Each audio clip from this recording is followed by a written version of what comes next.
Today I'm going to show you a way that you can transform old garden furniture. This was a table I saw outside of my local pub. I thought it'd make a really good project to spray paint, so I asked the manager if we could do it. He said to go ahead, so that's what I'm going to do today. So to make sure the area is completely clean and free of flaky paint, I'm going to use a wire brush to clean it before I start.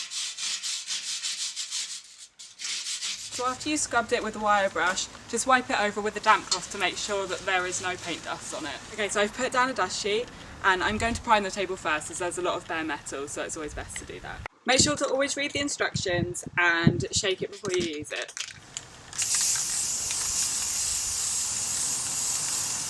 So I've primed the table and let it dry for the recommended amount of time. Now I'm going to use PlastiKote Metal Protekt in black.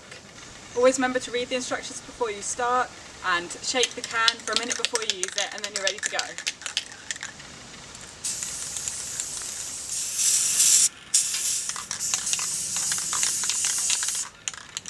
And I'm done.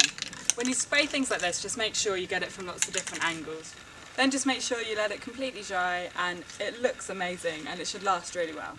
So we've got the table back outside the local pub. It looks great, it's a gorgeous summer's day, and I even get a free drink out of it too. And these are my before and after pictures. I can't believe how amazing the table's transformation was. It looks really good.